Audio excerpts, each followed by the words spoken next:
They say family vacations bring people closer, but mine tore everything apart.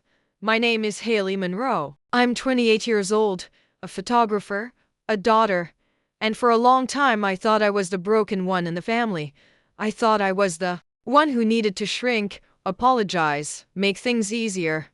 Especially for my mom, Catherine, especially for my sister, Stephanie, the golden child, the star, the one who always had space made for her even when she walked in late, even when she said the cruelest things with a smile. But that trip to Tuscany was supposed to be a dream. An Olive Grove estate, handpicked by me after years of saving and planning. It was going to be the reset, the rare time where we'd all be together, laughing over wine, healing from the unspoken tension that's hung over our family since I was a kid. Instead, it became the week my mother looked me in the eye and said the words that finally snapped something in me. Stop ruining this trip for everyone, Haley. Just go. And I did. But I didn't just leave the vacation. I left them. And I took everything they didn't expect me to find: my voice, my truth, and their entire illusion of control. This isn't a story about a ruined vacation. It's a story about what happens when the quiet one finally stands up. And trust me, this time, I didn't pack guilt. It started 4 months before the trip. I was the one who suggested it. Not Stephanie. Not Mom. Me. I'd been freelancing as a travel photographer for years, scraping by on contract work, sleeping in hostels, making magic out of empty savings accounts and secondhand gear. But that spring, I finally landed a major campaign deal, one that gave me enough to exhale. It wasn't a fortune, but it was enough to do something I'd always wanted: bring my family somewhere beautiful, peaceful, whole. So I called Mom. What if we took a girls' trip? Just us. Somewhere beautiful. You and Stephanie deserve it. I've got the planning handled. Her voice perked up immediately. Oh, that sounds lovely. But are you sure, honey? That must be expensive. It was. But I said yes anyway, because some part of me still believed that if I just gave enough, she'd finally see me as more than the backup daughter. The difficult one. The one who always made things heavier. And for a few weeks, she acted like she was excited. We picked Tuscany. I booked a restored farmhouse estate near Montepulciano. I emailed them the itinerary, the villa photos, everything. No one replied. Not for days. When they finally did, Stephanie texted, "Looks cute. Hope there's Wi-Fi." That should have been my first red flag, but I ignored it, because hope can be loud enough to drown common sense. I arrived in Tuscany 3 days before them. I wanted to set everything up, make sure the villa was perfect. I met the host, Lucia, who greeted me with fresh bread and a welcome bottle of olive oil from her family's orchard. The air smelled like rosemary and sun-warmed stone. Every window looked out over the rolling hills. It felt like a postcard I'd finally stepped into. I unpacked their rooms for them, hung up their robes, laid out little gift bags with local soaps and handwritten notes. I even stocked the fridge with wine and non-alcoholic spritzers for Mom. It wasn't about impressing them. It was about showing them I cared, that this wasn't just a trip. It was my love letter to the family I kept trying to believe in. The night before they arrived, I lit candles on the terrace and sat under the stars, imagining how it would go. Laughter, bonding, maybe even healing. I didn't know then that I was rehearsing for a story they had no intention of showing up for, because when their taxi pulled into the gravel driveway the next morning, Stephanie stepped out first, wearing heels too high for the terrain, sunglasses bigger than her face, and a pout already locked in. God, it's dusty. Are we seriously staying here? Then Mom got out, adjusted her cashmere scarf, and gave me a hug that felt more like a pat on the shoulder. It's cute, Haley. A little rustic, but we'll make it work. I smiled, but inside, a little part of me wilted, and I didn't know. Then it was only the beginning. The first 2 days were quiet. Not in the peaceful, dreamy way I imagined. In the walking on eggshells way. Stephanie complained about the heat, the bugs, the lack of a pool. She spent more time scrolling Instagram than looking at the view. Why didn't you pick something modern? This feels like Grandma's wine cellar. I laughed lightly, hoping she was joking. She wasn't. Mom tried to stay neutral, her favorite stance. Your sister worked hard to plan this, Stephanie. Let's try to enjoy it. But even that felt like a performance. Because when I asked them to help set the table for dinner, Stephanie rolled her eyes. Ugh, can't we just order something? Isn't that what euros are for? And when I made pasta from scratch, following a recipe Lucia taught me, they both picked at their plates like it was a punishment. That night, I overheard Mom on the phone in her room. It's fine. You know how Haley is very sensitive. She means well. That phrase, she means well, hit me like a slap. Because what it really means is, she's trying too hard. Don't take her seriously. By the third night, I stopped setting their places at the table.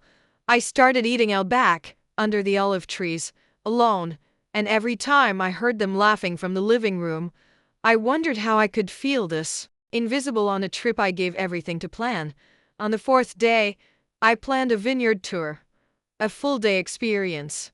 Wine tasting, a traditional Tuscan lunch, a walk through the vineyards for a year-old cellar. I booked it weeks in advance. Paid in full. It was supposed to be the highlight. They were late getting ready.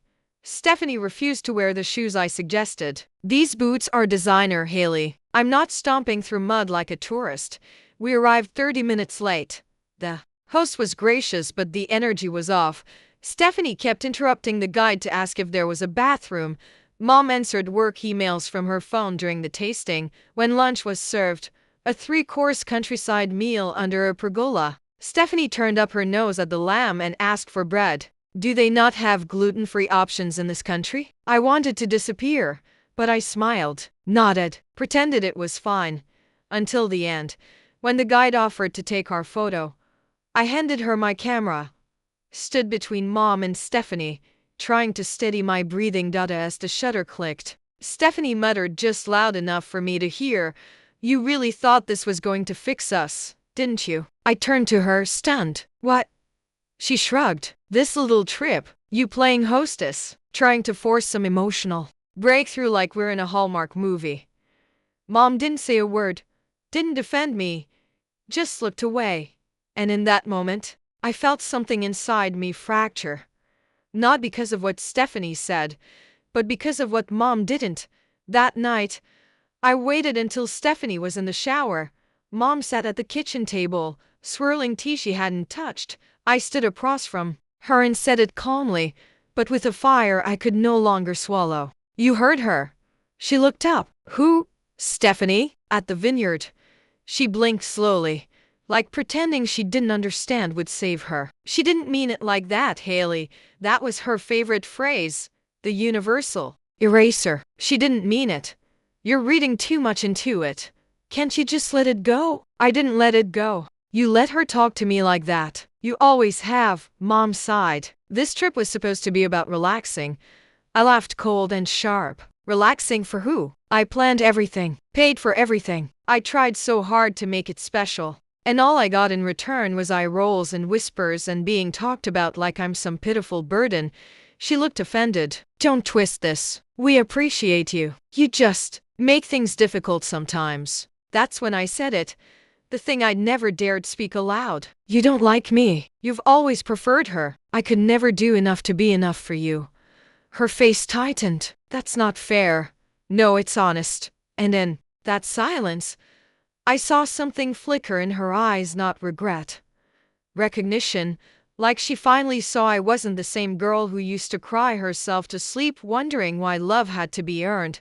The next morning, I stayed in bed for the first time. Since the trip began, I didn't set the table, didn't prep breakfast, didn't start the day trying to earn their affection.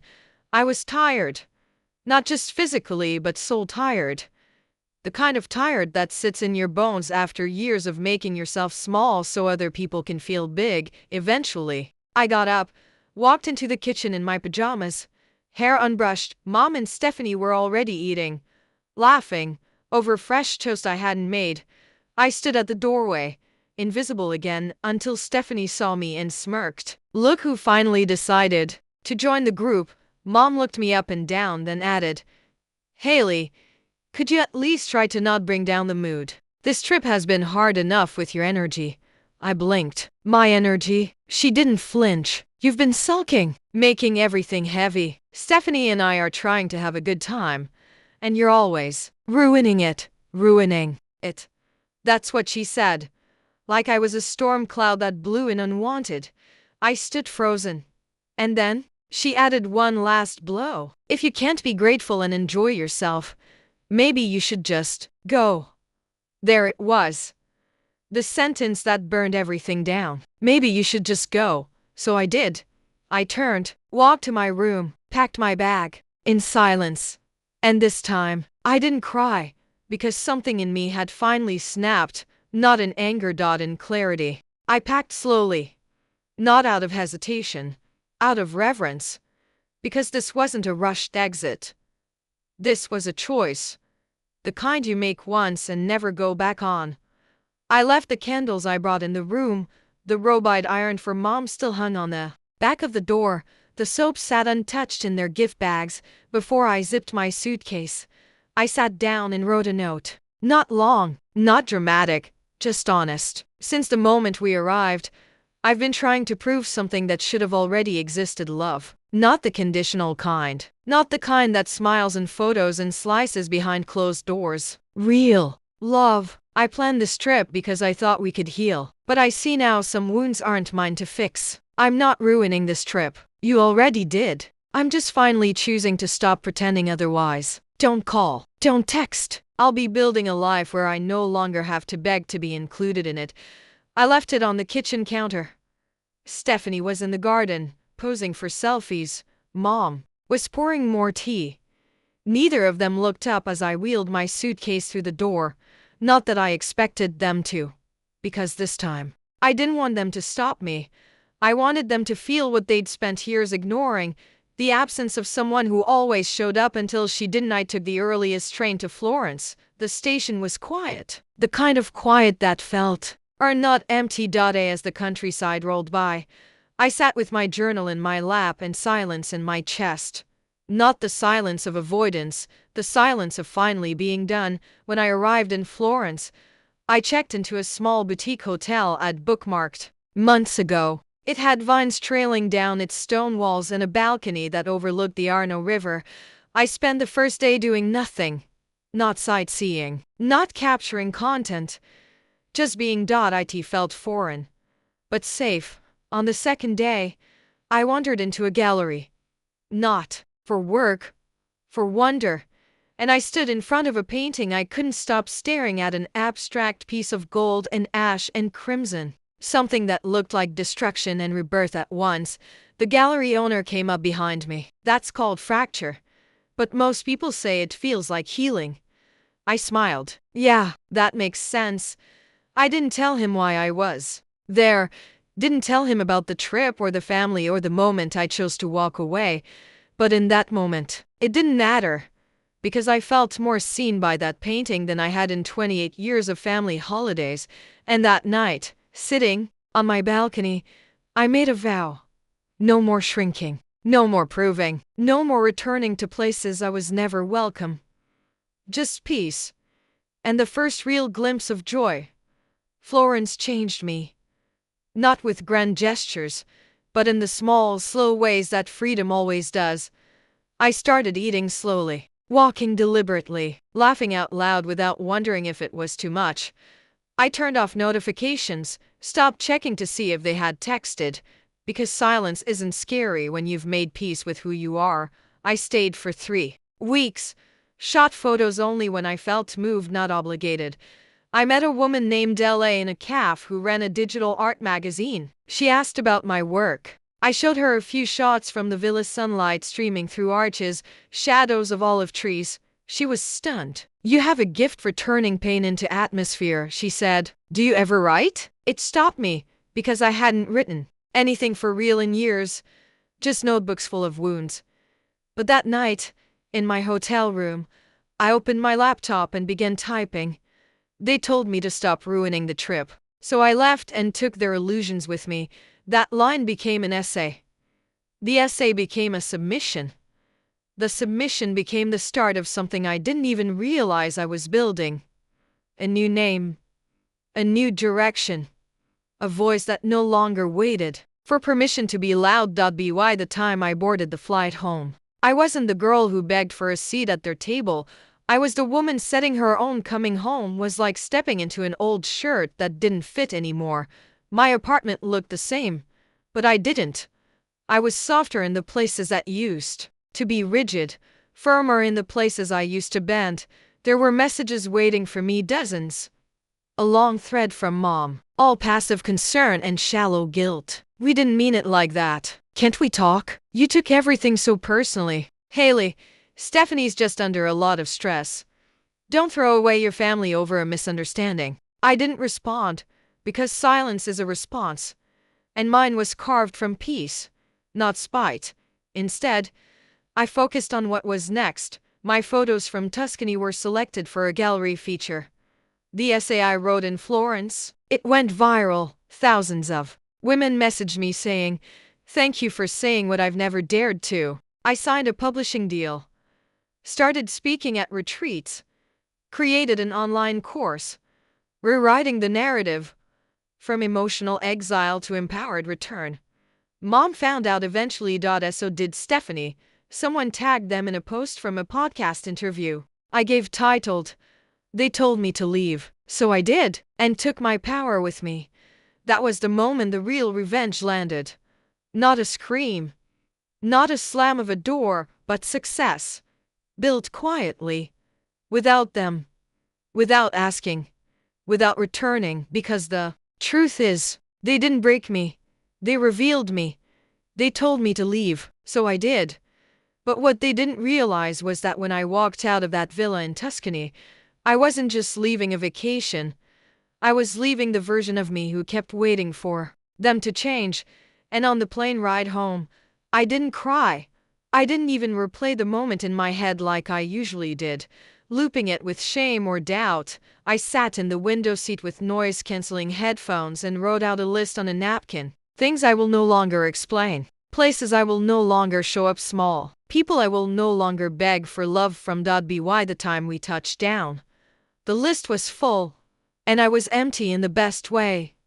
Empty of guilt, empty of illusion, empty of the need to play the role they cast me in. Because now I was building my own stage, and I didn't need them in the front row. I didn't announce anything. No dramatic Instagram post. No cryptic quotes. No vague updates begging for attention. I just moved quietly, deliberately. I used the money from my recent freelance jobs to upgrade my gear, launched a new website, clean, bold, unapologetic. No family tab. No about me that mentioned being a daughter or sister. Just me, my work, my voice, my vision. I started writing weekly essays, short pieces, published under my name, not hidden in DMs or buried in notes apps. The third one, titled "When They Say You're Too Much, Hand Them Less," went viral on Substack.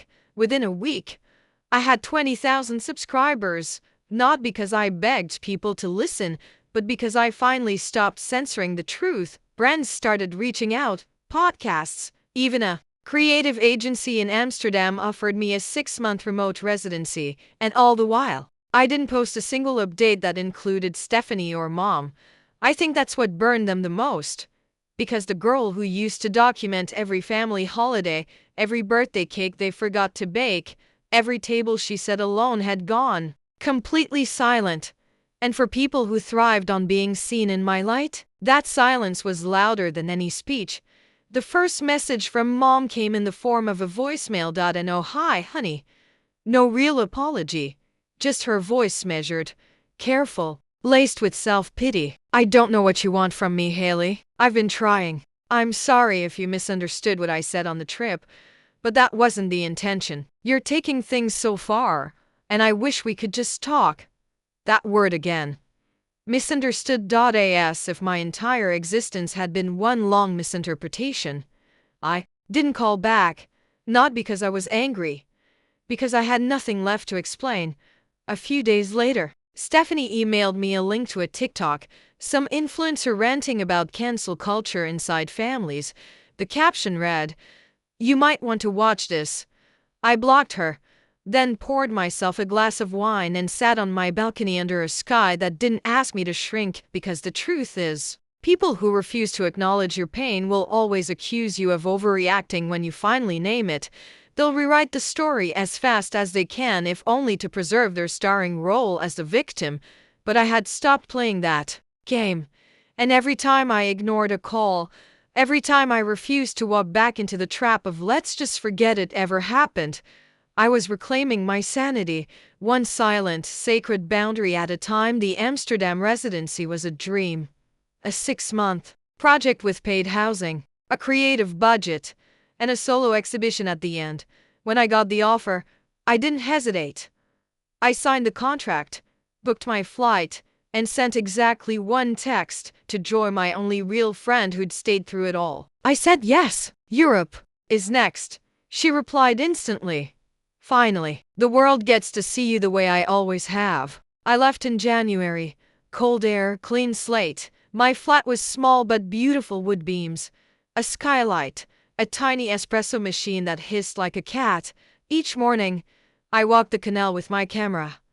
Each night, I wrote, and for the first time, I wasn't creating to prove anything. Not to Mom, not to Stephanie, not even to an algorithm. I was creating because I wanted to, because beauty was flowing through me instead of bleeding out of my wounds.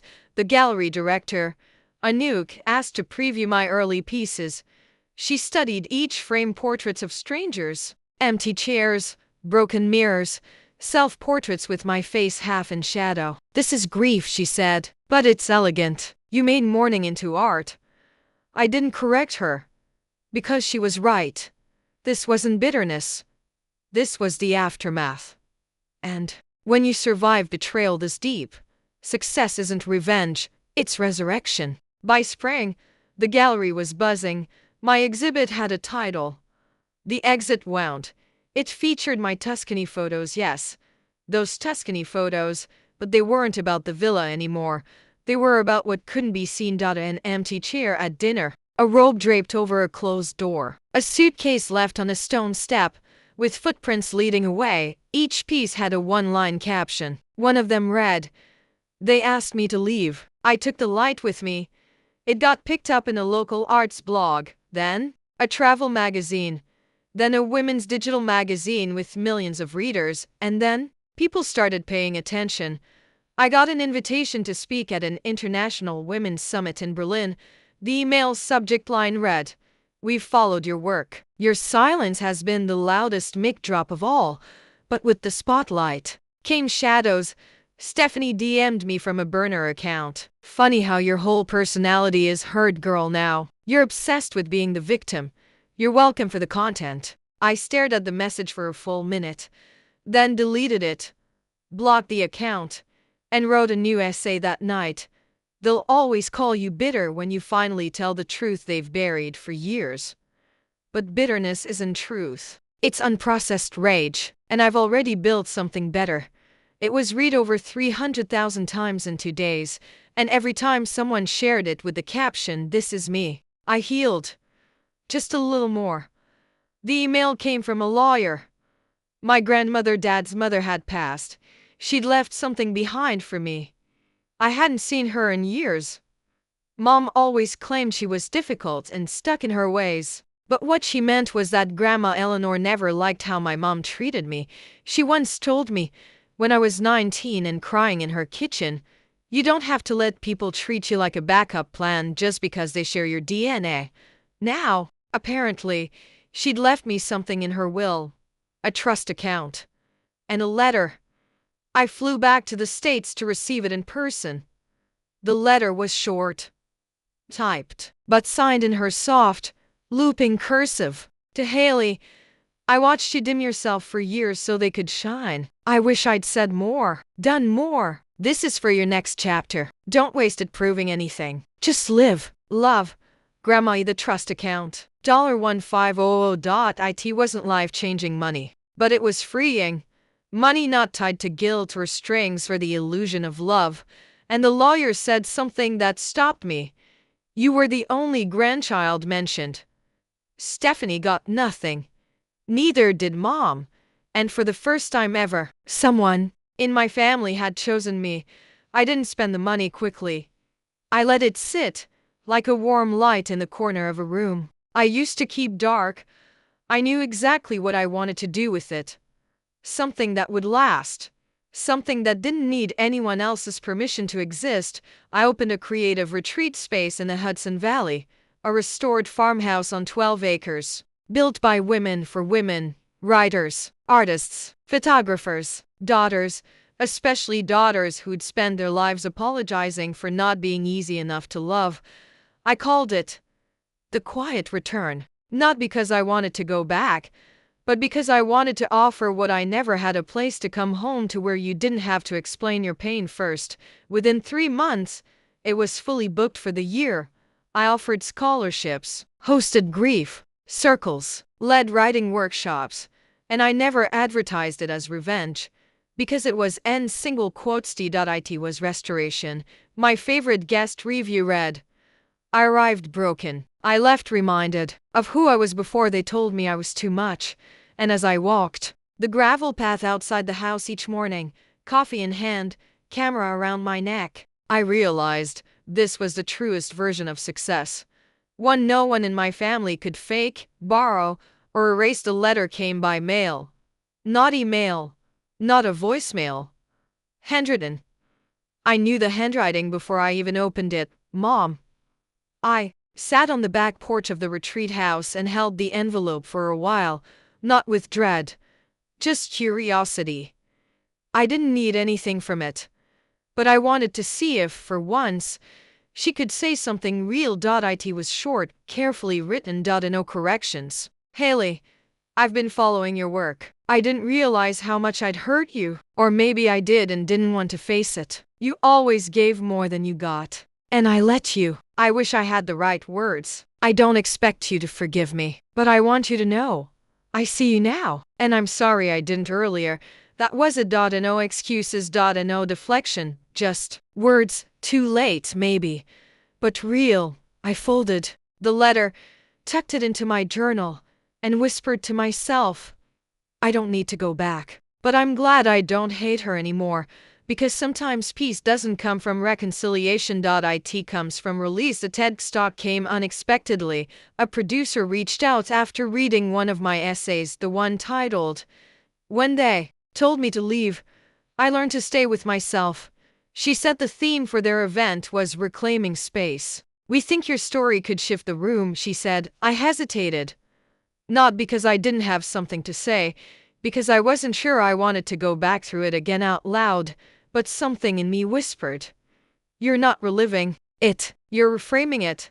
So I said yes, and when I walked out onto that red dot under the lights, with hundreds of eyes watching, I didn't feel small. I felt anchored. I began simply. I planned a family trip to Italy. I left that trip alone, and it was the best decision I've ever made. Then I told the story.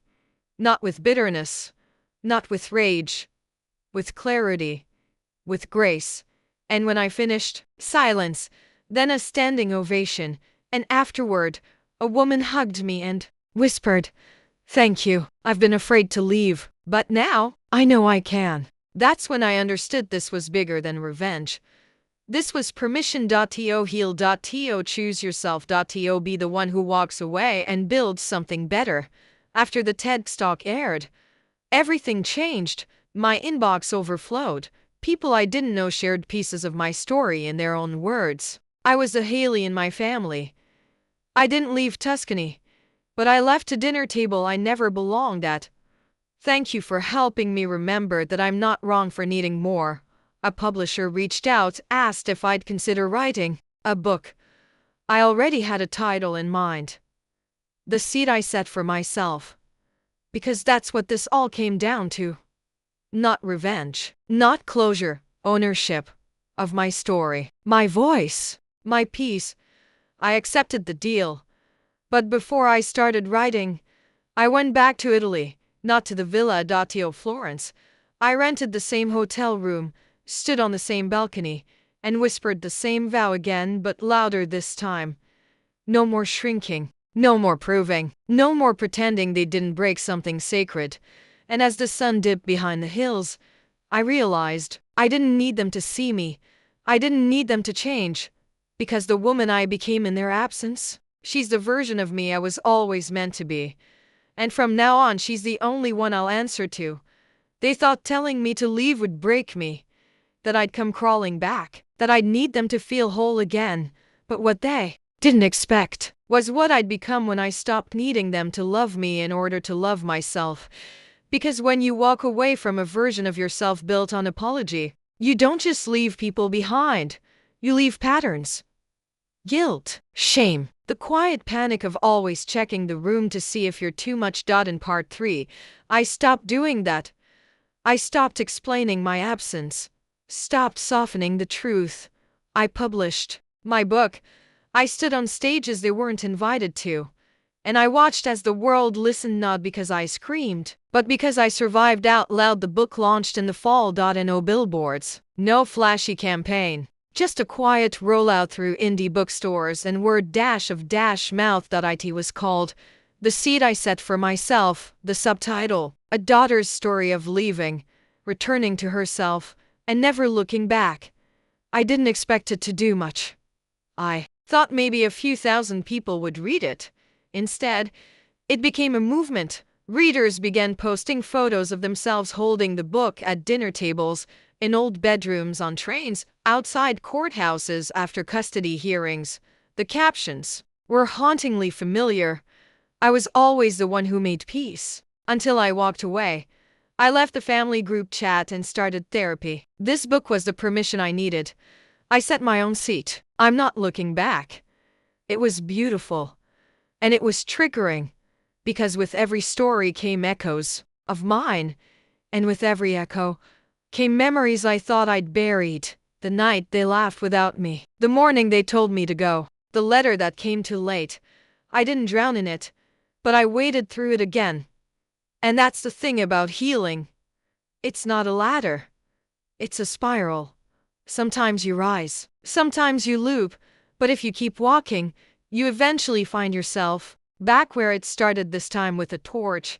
And I was finally holding the light. A month after the book release, I got an email from a conference organizer. She was curating a panel for a women's legacy summit. The topic, reclaiming self-worth after family betrayal. The invitation was clear. We'd love to have you open the panel with a keynote from your book. I scrolled through the speaker list, and then I froze. Halfway down the page was a name I hadn't seen in over a year. Dr. Catherine Monroe, relationship counselor, family dynamics expert. And my mother. I stared at the screen, jaw tight. Of course, she'd rebranded herself. She always was good at telling stories that made her look wise. But now she was being positioned as a thought leader in the very arena she once destroyed me. And I called Joy, told her what I'd seen. Her voice was sharp. Are you kidding me? Is she just pretending none of it happened? I shook my head even though she couldn't see me. No, she knows exactly what she's doing. She's trying to control the narrative. Again, the organizer had no idea. Of course, I could have pulled out. I almost did. But something stopped me. Because for once, I didn't want to avoid the storm. I wanted to speak through it. So I replied, I'll be there. The summit was held at a luxury retreat center in Sedona. Red rocks, quiet skies, a place designed to feel safe even if your story wasn't. I arrived early. My name was printed on everything: badges, banners, tote bags. Haley Monroe, author, speaker, founder of The Quiet Return. It felt surreal, but not because I didn't feel worthy, because I finally did. The keynote was scheduled before lunch. I stood backstage, sipping herbal tea, when I saw her. My mother, Catherine. Hair grayer, makeup softer, but the same eyes. She didn't see me. She was laughing with another speaker. Like she didn't spend years turning my heart into a war zone and calling it parenting. I stepped out onto the stage a few minutes later. The lights were warm. The room was full. I took a breath and began. 2 years ago, I planned a family trip to Tuscany. I left that trip alone. And in the silence that followed, I heard something I'd never heard before myself. I paused and no one moved. Then I looked directly at the spot where I knew she was sitting. This is not a story of blame. It's a story of what happens when you stop begging people to see you and start seeing yourself. It's about setting your own seat. Even if the table you were born into has no room for your truth, no one clapped right away. They didn't need to. The silence. That was the sound of people waking up. She found me in the hallway after the panel. I was heading back to the lounge, heart still hammering with adrenaline, not from fear, but from release. "Haley," she said. I turned. We hadn't stood this close in nearly 2 years. She looked smaller than I remembered. Or maybe I just wasn't shrinking anymore. "That was powerful," she said. "You've clearly come a long way." I stared at her. There was no rage, no trembling, just a calm I had built brick by brick, far away from her house of mirrors. "I didn't say anything you haven't already heard," I replied. "You just never listened before." She flinched. A flicker of something crossed her face, embarrassment, maybe, or the sting of being exposed in a room she couldn't control. "I didn't come to argue," she said. "I just wanted you to know. I'm proud of you." I nodded. "Thank you. But I didn't write the book for you to be proud of me. I wrote it so I could live without needing that anymore." She opened her mouth like she might say something else, then closed it. She stepped back. "I hope you're happy." And finally, I smiled, a full, grounded, unshakable smile. "I am." Then I walked away. Not in defiance, in freedom. Because that was the real revenge. Not her tears. Not her apology. Not even her recognition. It was that nothing she said could touch me anymore after the summit. I flew home to the retreat house. The wind felt different. Softer. Or maybe I was different. The next morning, I walked the property. Barefoot. There were 5 women at the house that week, each one from a different corner of the world. Each carrying stories that would have once made me flinch. Now, I listened like a lighthouse, present, solid, steady.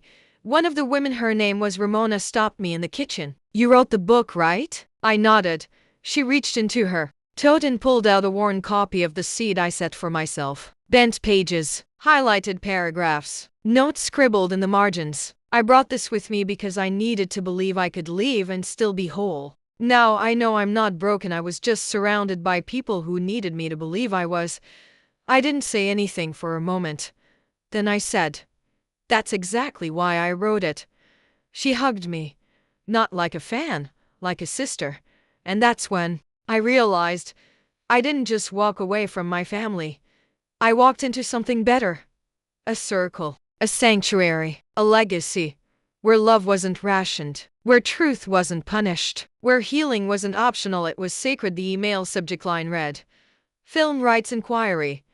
The seed I set for myself. I thought it was spam at first, but it was real. An indie production company, female-led, known for adapting memoirs into quiet, devastatingly beautiful films, wanted to option my story, not to sensationalize it, to elevate it. "We don't want trauma porn," the producer said on our first call. "We want healing cinema. We want women to see themselves walking away and surviving. We want your voice to stay intact." I didn't cry on that call. I just sat very still and felt the full weight of what was happening. My life, my pain, my rise, my truth was becoming art. Not just for galleries, not just for essays, but for screens, for daughters everywhere who'd sat at family tables where they were always served last, if at all. I called Joy after the deal was signed. She screamed so loud I had to hold the phone away. "You know what this means, right? You're not just telling your story anymore. You're writing survival into the script for women who've never seen it played out loud." She was right. And that's when it hit me. This wasn't about revenge. Not anymore. This was reclamation of my name, of my story, of my narrative, unchanged by shame, untouched by those who tried to silence it. And this time, it was permanent. Filming began 6 months later. They flew me to a countryside estate in the south of France, a stand-in for Tuscany. The villa was eerily similar: white stone walls, blue shutters, winding gravel path. It made my stomach tighten. Just for a second. not in fear. In remembrance. The actress playing me, her name was Rowan, was warm, grounded, curious. She asked to walk the property with me. I've read your book 3 times, she said, but I want to understand how it felt. The moment she walked away, I looked out over the fields. It didn't feel brave at the time. It felt like surrender. But now I see it was the most powerful choice I ever made. She nodded. Later, I watched her from behind the monitor as she stood in front of the fictional version of Mom. The scene was subtle, quiet. The Haley character places a note on the table, picks up her bag, and walks out the front door. No screaming. No slamming. Just departure. But when she closed that door, something in my chest cracked open, because for the first time, I saw that moment outside myself, and I didn't see a broken girl leaving. I saw a woman reclaiming her wholeness, and I whispered under my breath, "That's me. That's her now." The film premiered at a major indie festival. Standing ovation. Tears in the crowd. A review in Variety that called it a quiet, crushing portrait of emotional exile and the radical act of self-return. The film was titled simply Seat. It echoed through social media for weeks. Clips were shared, quotes were reposted. One moment went especially viral. Rowan, as me, looking at her on-screen mother and saying, "You asked me to leave, but I didn't leave broken. I left free." People tattooed it on their arms, framed it in therapy offices, posted it under estrangement announcements like war flags made of flowers, but not everyone clapped. Stephanie posted a vague story on Instagram.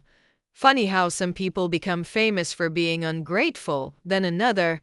Imagine selling your family for likes. And then, my mother emailed me. Not directly, through her new PR assistant. Dr. Catherine Monroe would like to clarify her position in the public discourse and potentially contribute a foreword to future printings of the book, in the spirit of closure and reparation. I laughed out loud, then replied with 2 words, "Absolutely not." Because closure, it doesn't come from collaboration with the people who tried to erase you. It comes from refusing to let them rewrite your story, no matter how loud they get when you finally speak. After the premiere, I flew home, not to my childhood house, not to the past. My retreat house, my real home. The women staying there had watched the film as a group. When I walked through the door, they clapped, not because I was famous, because I was visible on my own terms. That night, I sat by the fire pit with 3 of them, sipping warm cider. One asked, "Do you think they ever understood what they lost?" I stared at the flames for a long moment. Maybe, maybe not, but it doesn't matter, because what they lost, I gained. A life where I no longer have to earn belonging, a name that doesn't require explanation, and a voice they can't mute no matter how loudly they pretend to forget me. There was silence, then one of the women whispered, "You're not just Haley anymore. You're the reminder that it's okay to leave even when you still love them." And she was right. I still love them. In a quiet, complicated way. But I loved me more. And from now on, that was the only love I'd build my future on. This is the part where people expect revenge. A final confrontation. A courtroom. A public takedown. But the truth is, I don't need revenge. I need peace. And I found it. Not in their regret. Not in their silence. But in mine. Because after everything, after the villa, the book, the summit, the film, I didn't want payback. I wanted peace that didn't flinch. Final chapter, not for them. Not for validation, but because this story, it's still mine. I went back to Tuscany in early spring. Not for a conference. Not for content. Not even for closure. Just for me. It had been 3 years since that trip. 3 years since I stood in that villa's kitchen, note in hand, heart cracking wide open. This time, I didn't stay in the same town. I booked a small guest house outside Pinza.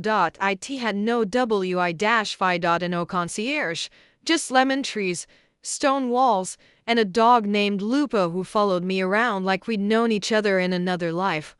I spent my mornings walking the hillside with my journal, My afternoons sipping espresso and sketching ideas for a new retreat space, and my nights watching the light fade across the fields. Quiet, steady, beautiful. No ghosts followed me, not even their shadows.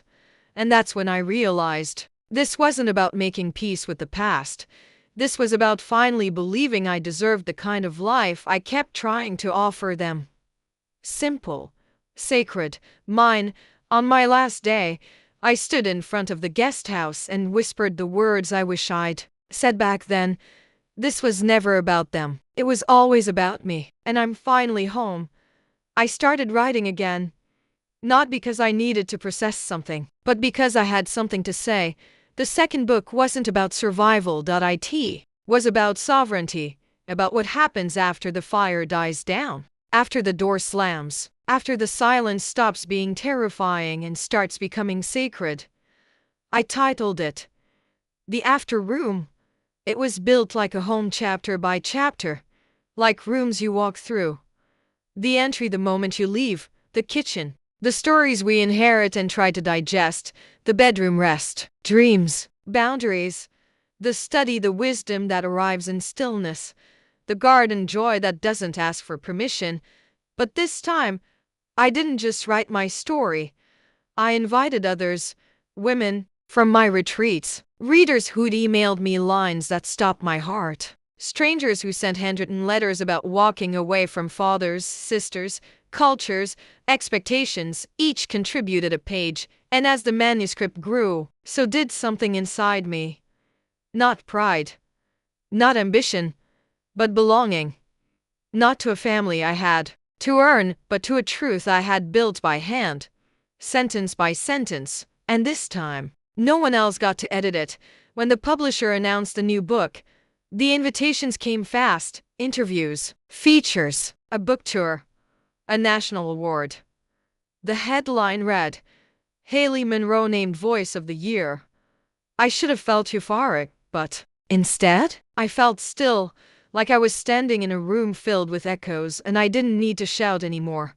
One morning, my agent called. You've been nominated for 3 major literary awards, and they want to fly you to London for a full week of press. I sat on my porch barefoot, watching the mist rise from the meadow. Tell them thank you, I said, but I'm staying here.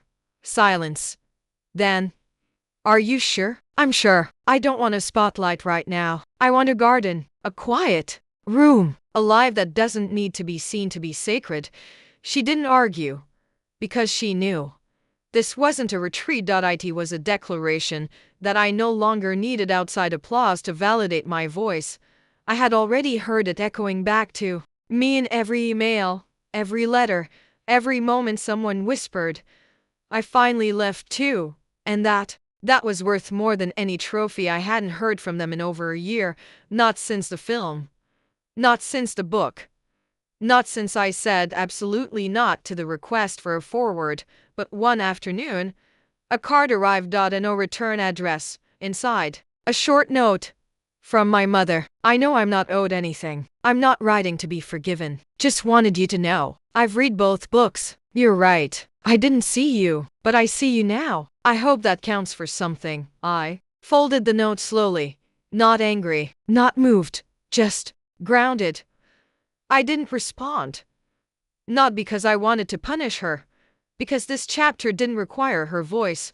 Forgiveness had already happened quietly, in the fields of Tuscany, in the ink of a second book, in the mirror where I no longer looked for her approval. But I made a decision that week. I wrote her a letter. Short, clear, kind. I appreciate the words, but healing doesn't always mean reconnection. I've built something beautiful, and part of protecting it means knowing who can no longer enter. I didn't send it. I burned it. Because some answers aren't delivered. They're lived. The last letter I ever received about my story didn't come from my mom or Stephanie. It came from my dad's sister, Aunt Marlene. We hadn't spoken in years. She'd always been neutral, not cruel like the others, just distant. I'd almost forgotten she existed. But the handwriting on the envelope brought everything back. Inside was a simple note.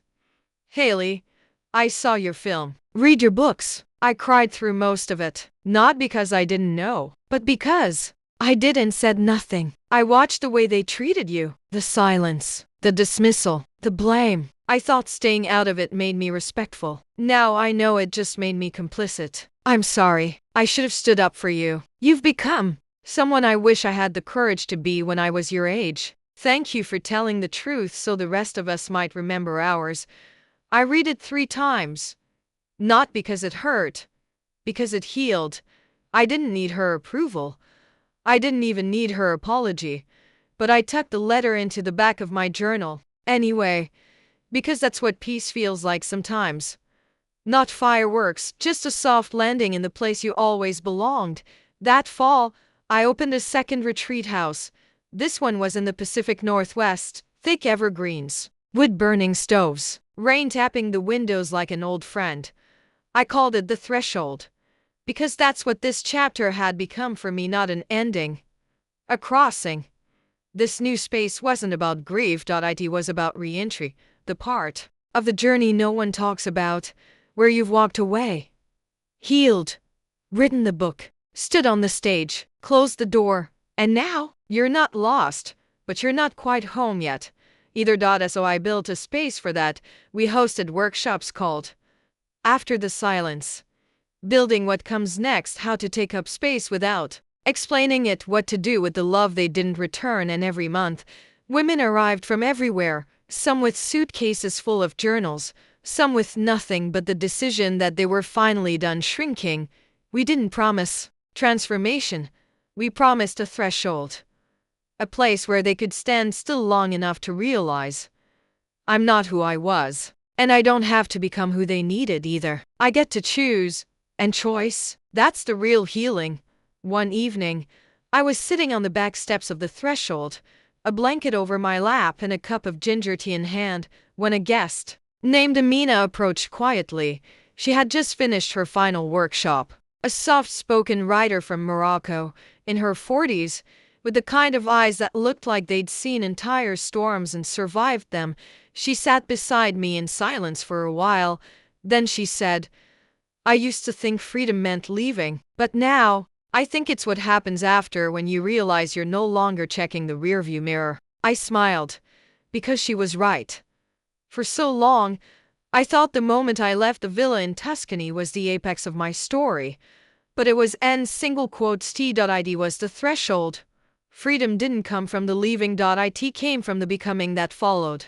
From every boundary I enforced, from every seed I built with my own hands, from every woman who echoed my words back to me and said, this isn't just your story anymore, it's ours. And it was.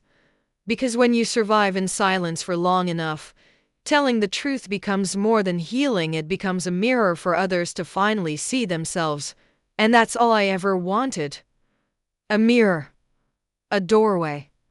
A path. It was raining the night I wrote the letter. Not to my mother, not to Stephanie, not to anyone who hurt me, but to the girl I used to be. I sat at my writing desk at the threshold, lit a candle, and opened the same journal I'd carried through Tuscany.